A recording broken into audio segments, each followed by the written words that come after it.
السلام علیکم، میرا نام ڈاکٹر جہاں زیب ہے۔ پریشانی ڈپریشن کی ایک اہم وجہ مشکلات، چیلنجز کا ہونا ہے۔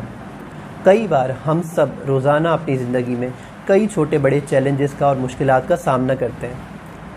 کچھ مشکلات ایسی، چیلنجز ایسے ہوتے ہیں کہ جو ہم حل کر سکتے ہیں، کچھ ایسی مشکلات ہیں جنہیں ہم حل نہیں کر سکتے۔ تو سمپل ذہن کے اندر یہ فارمولہ بنائیں کہ اگر کوئی مشکل یا چیلنج درپیش ہوتا ہے تو کیا یہ حل ہو سکتا ہے یا یہ ایسی چیز ہے جو آپ کے اختیار میں ہی نہیں ہے۔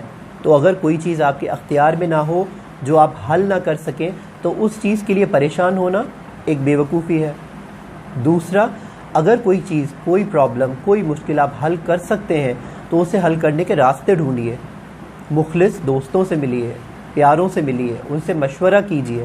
ہو سکتا ہے کہ کسی کے مشورے میں آپ کی مشکل یا پریشانی کا حل چھپا ہوا ہو، لیکن اگر پریشان ہو کے اور سر پکڑ کے ہم بیٹھ گئے اس پریشانی کو دیکھتے ہوئے تو وہ ہم کبھی حل نہیں کر پائیں گے۔ اگر ہم سکون سے، مستقل مزاجی سے، کسی کے اچھے مشورے سے کسی بھی چیلنج کا سامنا اور مقابلہ کرنے کے لیے میدان میں اتریں گے تو انشاءاللہ ضرور کامیاب ہوں گے۔